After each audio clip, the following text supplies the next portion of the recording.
I knew at the moment I walked through those glass doors, this wasn't just a dinner. It was a message. The kind wrapped in white linen napkins and polished silverware. Marla, my sister-in-law, had insisted we come here. Upscale, she said. Something special for family. But family dinner shouldn't feel like walking into a courtroom. The restaurant gleamed in that cold, calculated way new money tends to show off. Marble floors, gold-rimmed menus, and enough chrome to make your eyes ache. Marla stood near the host stand in a red blazer that probably cost more than my monthly mortgage. I'd chosen a simple navy dress, elegant, understated. The kind you wear when you don't need to shout your worth. The hostess blinked, confused. I'm sorry, reservation under? Marla didn't flinch. Try Foster. Just my family. No mention of me. No mention of Ethan, my husband, or our son, Caleb. I smiled, too tightly. It was a learned reflex. You learn a lot about people by how they treat the waiter, and apparently, how they write the guest list. She turned to me, feigning surprise. Oh. Didn't think you'd make it. Traffic must have been murder coming from your side of town. We live 20 minutes apart. The table was long, white candles flickering like they knew something I didn't. Marla led the way, pointing at chairs as if assigning ranks. She directed me and Caleb to the very end, next to the restroom hallway. Every few minutes, the bathroom door would swing open, letting out a blast of air freshener and awkward eye contact. Hope you don't mind being close to the action, she laughed, loud enough to draw attention. The others, Ethan's older brother, their mother, even Ethan, chuckled along. Caleb gave me a look. That one. The teenage look that says, why are you letting them do this to you? I patted his hand. Don't worry, honey. I'm used to inconvenient corners. It was true. I'd spent most of my adult life sitting in metaphorical corners, at PTA meetings, in church committees, in family group texts where my messages got one-word replies. The waiter brought water. Marla ordered sparkling. Still for Cheryl, she's always been. Simple, she added with a wink. Ethan reached for my hand under the table but missed. He always missed the real thing. When the appetizers came, so did the performance. Marla leaned in, voice loud enough for the next table. I'm finalizing a new restaurant deal next week. Investors are lining up. You know how it is. I nodded, trying to stay neutral. She turned to her mother. Poor Cheryl's still doing her little catering gigs, right? Cookies and casseroles. That's so quaint. I tried to steer us toward safer waters. Remember when Dad used to take us out for catfish on Sundays? Marla smiled, tight-lipped. You always had such humble taste. That word, humble. It hit like a slap dipped in sugar. Caleb stared at his plate. That was the worst part. The shame I could swallow. The silence I could endure. But seeing my son embarrassed for me? That cut deeper than anything else at that table. Family gatherings aren't always about love, they're about who's allowed to speak. I heard my own voice in my head, as if repeating something I'd once read but never dared say aloud. During dessert, Marla waved the sommelier over. We'll have the Chateau Margaux. On behalf of the successful women in this family. Laughter again. Caleb shifted. Ethan pretended to check his watch. As the wine poured, I noticed a camera crew across the room, filming a local news segment, probably.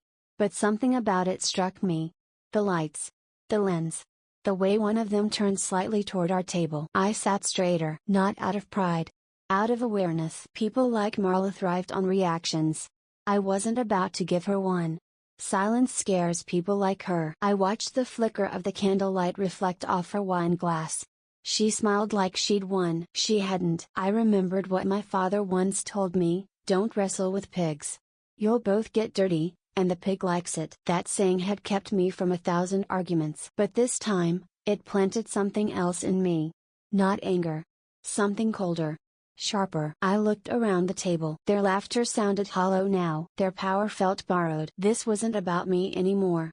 It was about what they thought they could get away with, and who they thought I was. As the plates were cleared and people began standing, gathering coats and leftovers, I stayed seated for a moment longer. I looked at Marla. I didn't smile. And I didn't stand until she stopped talking. As I left that table, I knew something had changed. This time, I wouldn't stay silent. The kitchen was quiet, too quiet for a Sunday morning. I stood by the window, wrapping both hands around my coffee mug. It was early enough that the sky still wore that gray-blue shade before light takes over. Zach had left for basketball practice around 6:30, slipping out the door with his gym bag and a sleepy wave. I didn't say much, just handed him a protein bar and squeezed his arm. Now, it was just me and the silence. My kitchen wasn't fancy, white laminate counters, a dented fridge I kept meaning to replace, but it was mine. Every chair, every coffee stain on the table, every magnet on the fridge, I'd earned all of it. But last night made it feel smaller. Less safe. I picked up my phone, expecting nothing more than junk mail and maybe a sale notification. Instead, the family group chat exploded across my screen, 23 unread messages. The first image was of us at the restaurant, taken from some angle I didn't see coming. Everyone smiling except me. The caption read, "Always nice to invite the charity cases along." My thumb froze over the screen. The name under the post? Marla. Of course. The emojis that followed, laughing faces, hearts, even a "so true." From Aunt Denise, sent something cold trickling down my back. Not surprise. Not even hurt. Just acknowledgement. This is who they were. And maybe who they'd always been. I scrolled through more comments. My husband's cousin Paul wrote, "Hey, at least they got free wine, right?" Another cousin replied with a meme about pity parties. None of them, none, had said a word at dinner. But now? Now they laughed behind their phones. I didn't cry. I didn't throw the phone. I just stood there, coffee forgotten, heart burning slow and bitter. And then it hit me, as clear as the morning light warming the counter, they never meant for me to belong. They just needed someone to look down on. Some other in a family of performative perfection. A flash of memory blindsided me, my 40th birthday. No calls. No texts. No cake. Ethan had forgotten. Marla had sent a forwarded meme 3 days late. And I'd made excuses for all of them. Told myself people were busy, had lives, forgot things sometimes. I was done making excuses. The past started lining up like files in a drawer, every overlooked holiday, every silent ride home, every joke I laughed at to keep the peace. When someone shows you who they are, I whispered, barely audible, believe them the first time. I thought of Ethan, still asleep upstairs. Had he ever truly stood up for me? Or just played neutral, letting the storm roll through as long as it didn't rock his own boat? And Marla, that wine toast wasn't just Betty. It was staged. Calculated. She knew cameras were around. She knew how to perform. The kettle hissed. I hadn't even turned off the burner. I shut it down, poured what was left into the sink. The kitchen still smelled like cinnamon, left over from the banana bread I baked for Zach's team. At least someone appreciated it. Just then, a notification buzzed through. It was a private message from Ella, Marla's daughter. "Hey," it read. "I'm sorry about last night. It was wrong. Just wanted you to know I saw it." One line. That's all it took. Something cracked. Not out of sadness, but clarity. If even Ella could see it, maybe I wasn't crazy. Maybe I wasn't overreacting. Maybe silence hadn't been grace, it had been enabling. I didn't respond. I screenshotted it. Not for revenge. Just to remind myself I wasn't invisible. The rest of the day passed in a haze. I folded laundry, swept the porch, organized Zach's school forms. But my mind kept circling back to the group chat. To Ella's message. To all the things I'd let slide. That night, after Zach had gone to bed and Ethan was in the shower, I opened the family chat. Typed a few lines. Deleted them. Typed again. Erased. No, I wasn't going to argue with people who laughed behind phones. I looked over at the fridge. My business plan was pinned with a magnet that said, "Built, not bought." The cafe was nearly ready, 2 weeks from the soft launch. I had vendors confirmed, staff trained, signage ordered. It wasn't big. It wasn't flashy. But it was mine. Every inch of it came from sleepless nights and saved pennies and missed birthday cakes. Let them laugh. Let them call it small. They wouldn't be laughing for long. I closed the message draft. Opened a fresh note instead. Began writing ideas for the grand opening. Because if they were going to insult what I'd built, they could at least do it while watching it on local news. By 3 o'clock, the soft buzz of chatter and clinking cups filled the cafe like warm sunlight. I stood behind the counter, Hands steady, heart pacing with something close to excitement. The walls I painted myself, the antique lights I found in a salvage yard, the little sign by the register that read "Welcome Home," all of it felt real. Not imagined. Not borrowed. Built. The banner outside read Cheryl Ross, owner/founder. The name was mine. Not ours. Mine. Neighbors filtered in, along with a few regulars from my catering days. Mrs. Conrad from the church social was already on her second cinnamon roll. Zach's coach stopped by for a black coffee and a handshake. Even the barista I trained last week caught on quickly, smiling between espresso pulls. I glanced down at the sealed ivory envelope sitting next to the pastry case. The one I'd mailed out last week, same font, same stamp, for each family member. Including Marla. That old phrase rang in my head again.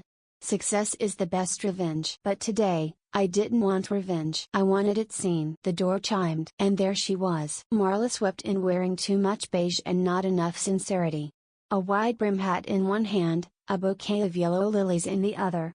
She leaned in for a hug I didn't ask for, air kissed the side of my cheek, then turned to the cameras like she'd just walked onto a red carpet. "These are for the big day," she said, setting the bouquet on the table beside the napkin dispenser like it was a centerpiece. "You did it, sis." The news crew I'd coordinated with, Channel 5, local favorites, stepped forward to grab B-roll. But instead of filming the space, or me, the cameraman redirected toward Marla, nodding politely as she waved like she was queen of the grand opening. She winked at them.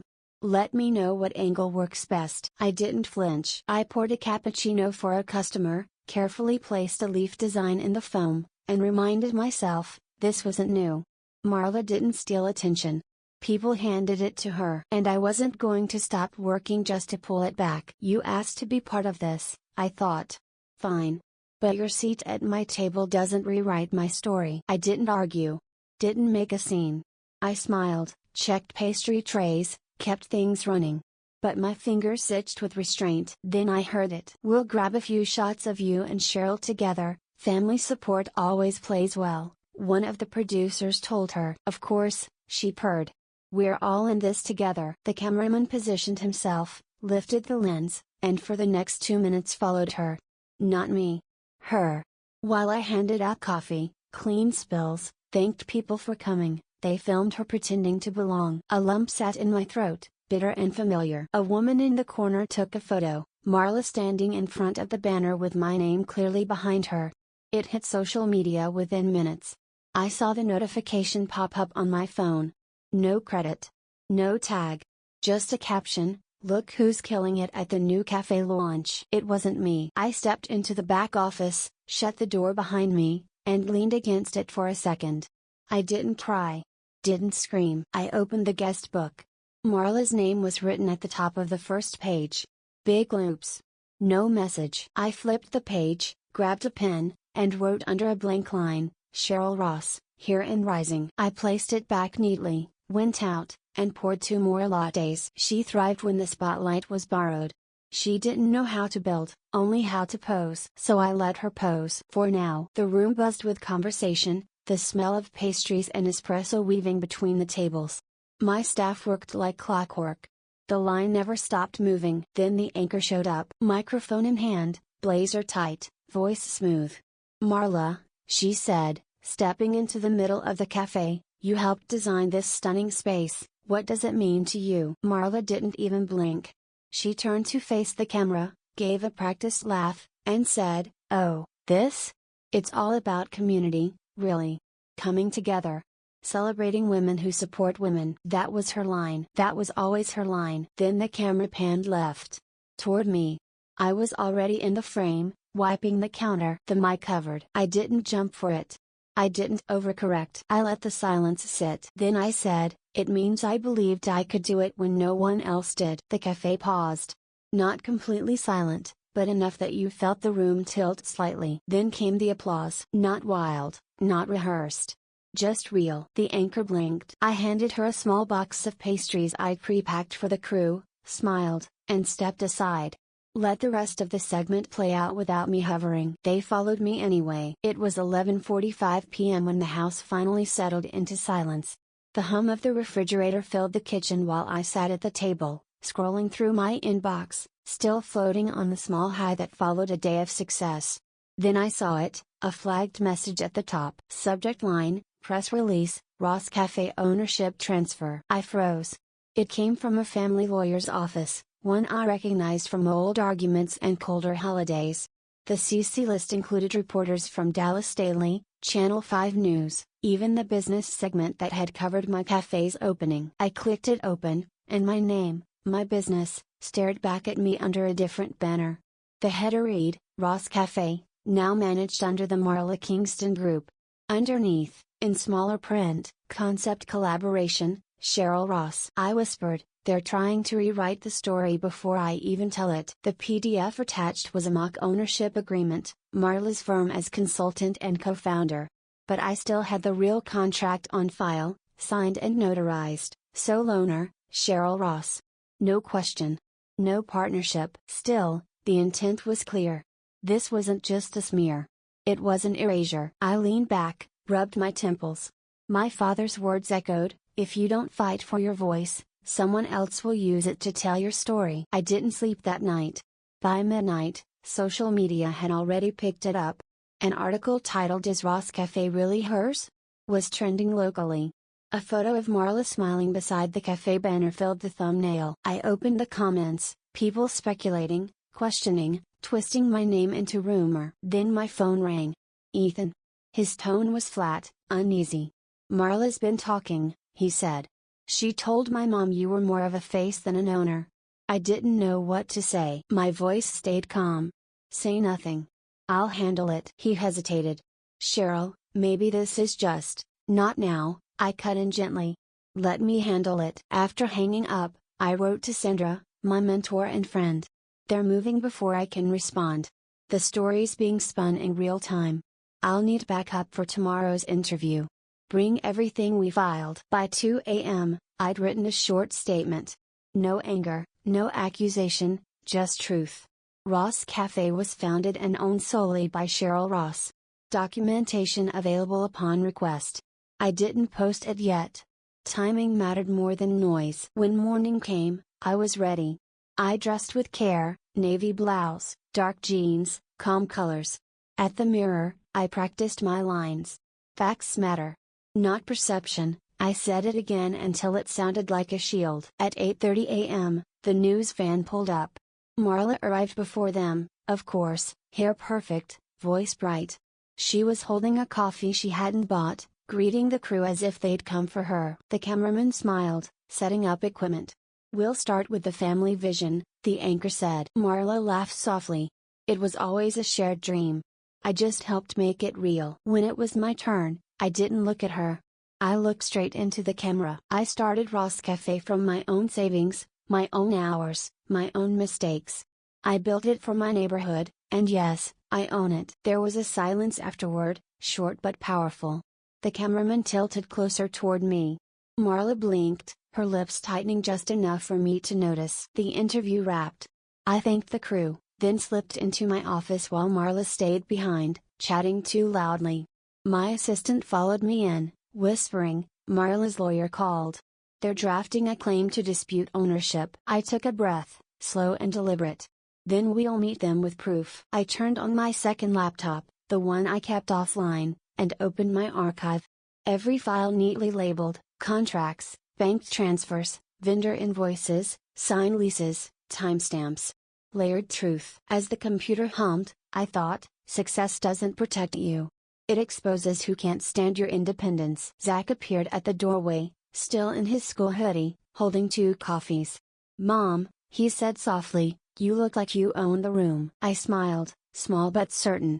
That's because I did. By noon, Sandra texted, interview aired. Public's leaning your way. I refreshed the page, comments flooding in. Proud of her. Hard work deserves credit. We see you, Cheryl. I set the phone down and leaned back, the cafe quiet around me. The smell of roasted beans filled the air, grounding me. The fight wasn't over. It was just changing form. But I was no longer reacting.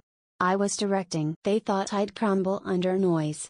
But silence, used right, is power. And I was done being quiet. By the time I reached the cafe that morning, The air inside felt heavier than usual. The staff moved quietly, whispering behind the counter, glancing at me as if my presence might somehow steady them. I could feel their worry, but I had no room left for doubt. I took a deep breath and said, "Everyone, we're not reacting today, we're leading." Their eyes lifted, and that was enough. I placed my scarf, the blue one Dad gave me, on the back of my chair. Every time my fingers brushed it, I remembered why I started all this. Not for the business.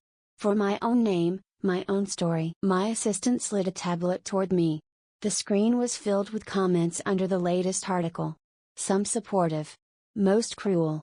One stood out, "She's just the face. The real money came from Marla." I read it out loud. My stomach knotted, but I forced a small smile.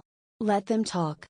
We'll give them something new to talk about. Sandra appeared on the video call, her face calm, voice firm. "They expect you to crumble, Cheryl. Don't meet them halfway, walk straight through." I nodded.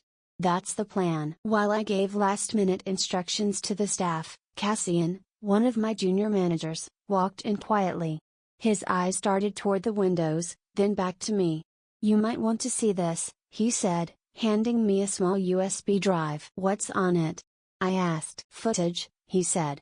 "From the security cameras last week. You'll understand." I plugged it into the office computer. A video appeared, grainy but clear enough. Marla, sitting across from lawyer, saying, "Once we rebrand the cafe under Dinu Associates, she'll have no leverage. It's just paperwork from there." My hands went cold. Cassian stood behind me, his tone steady. "I've been keeping backups, just in case. I figured you'd need them someday." For a second, I couldn't speak. Then I looked at him and said, "You did the right thing. Thank you." He shrugged. "I know what this place really means to you. It wasn't right, what she was trying to do." As the footage looped, I felt a strange calm settle over me. Evidence. Real proof. Not emotion, not opinion, truth. I thought of a line I'd read once, "You can't negotiate from weakness, only from evidence." I turned off the monitor. "Cassian, make a backup. Keep one off-site." He nodded and slipped away. At noon, the news crew arrived again. This time, I'd invited them. The cafe's banner had been changed overnight, bold letters reading Cheryl Ross, founder and owner. The words looked simple, but to me, they were armor. Reporters filled the small space, microphones up, cameras blinking red lights. Marla entered 5 minutes later, smiling too wide, her pearl earrings catching the light. She waved like a politician. The first reporter asked, "Marla, what's your role here exactly? There seems to be confusion." She smiled, voice smooth as glass. "Oh, I've always been involved. This was a family effort." I stepped forward before the next question came. "Actually, that's not correct." I held up a folder in one hand, the USB drive in the other. "I'm the one who founded Ross Cafe. I designed it, financed it, built it, and yes, I own it." There was a low murmur in the room. "Would you like to see proof?" I asked. I motioned to Cassian, who connected the drive to the projector.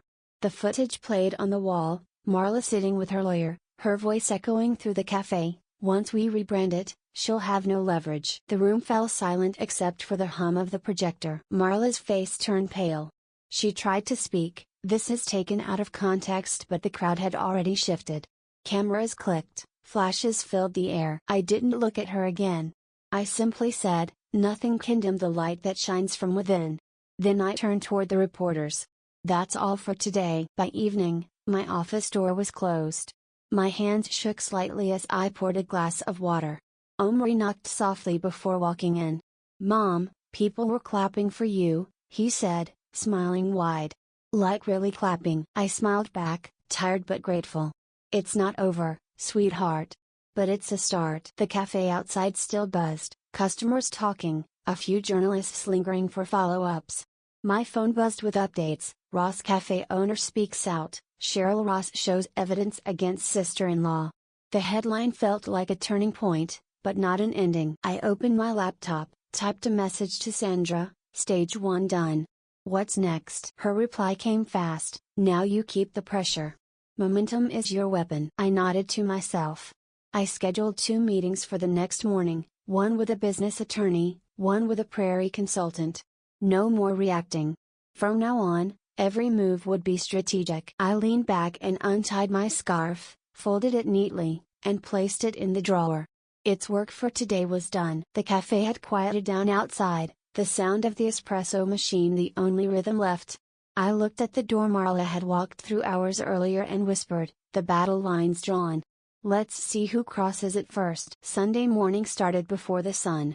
I sat at the kitchen table with that black envelope in front of me. I'd read it 3 times already, but it still burned the same. "You have 48 hours to settle. Or we go public ourselves." Threats, veiled as options. I folded the letter back into its envelope and checked the cafe security system from my phone. No tampering. Everything looked normal. But nothing felt normal. Instead of spiraling, I moved into gear. I gathered my records, contracts, blueprints, dated emails, laid them out like armor. I called Emma, a local journalist I trusted from years ago. "If something's coming," I told her, "I want my side out before theirs." Then my lawyer. "We'll go public. You clear it. Today." Before hanging up, I murmured something I hadn't said out loud in years. No more letting people tell my story for me. I remembered what Eleanor Roosevelt said, "No one can make you feel inferior without your consent." Today, I withdrew that consent for good. By mid-morning, I sat at the corner booth in the cafe, phone on a stand, ready to live stream. My open letter was written. No dramatic build-up. Just plain truth. "I'm Cheryl Ross. I built this cafe from the ground up. With sweat, loans, ideas. And the belief that community matters more than control. There have been rumors. There's been noise. But the truth doesn't need to shout." I hit the button. Live. The cafe stayed quiet while I read my letter to the camera. No shaking voice. No bitterness. Just truth. I ended with, "No lies will bury what I've built." I signed off. And waited. Not even an hour passed before the local news picked it up. Emma's headline: "Ross Cafe owner speaks truth amidst family conflict." Neighbors started stopping by, not for coffee, but for eye contact. Quiet nods. "Good for you. Tired of people like her thinking they can take anything." What shook Marla wasn't the live stream. It was my tone. Later that day, Omri walked up with a small frame. "Thought this should go up." Inside it, the cafe's original blueprint, signed Cheryl Ross. He mounted it right by the front entrance. It said more than I ever could. Monday came with a chill in the air. I was restocking paper cups when I saw her reflection in the window. Marla. She walked in like nothing had happened. No warning. No entourage. Just her. She stopped in front of the counter. "You think you've won?" I wiped my hands on a towel. Looked her in the eye. "No. I just stopped losing to you." We stood there, just 2 women, no cameras, no crowds. Just years of silence finally cracking. She lowered her voice. "You made this ugly." I leaned in. "No, you just didn't like that I stopped playing quiet." She started to respond, then stopped. Her face shifted, not shame, not guilt. Just a hollow recognition. I spoke once more. "You still have a sister-in-law. What you no longer have is my silence." Marla didn't storm out. She didn't speak again. She just turned and left, the door shutting behind her with no sound. That, somehow, said more than if she'd slammed it. Later that evening, I took a walk. The air had cooled enough to carry the laughter of kids from the park. I paused near the old fountain. The one I'd helped fund 2 years back when I still thought pleasing everyone was possible. My phone buzzed. A message from Avis. "I watched your live stream. I was wrong." Just 6 words. But they landed deep. I didn't answer right away. I didn't need to. For the first time, silence didn't feel like surrender. It felt like choice. When I got home, I moved toward the wall where the family photos hung. I pulled down the frame that used to sit in the center, my parents, smiling on their wedding day. I shifted it down, placed mine in the middle. Me, in front of the cafe, holding the keys the day we opened. It wasn't an erasure. It was a rebalancing. "Healing isn't forgetting," I whispered. "It's choosing how the memory lives with you." I ended the night at my desk, journaling again. A habit I dropped somewhere between raising Omri and fighting invisible fires. I wrote only one line. "Not everyone deserves a seat at your table. But that doesn't mean you stop setting it." Then I closed the book.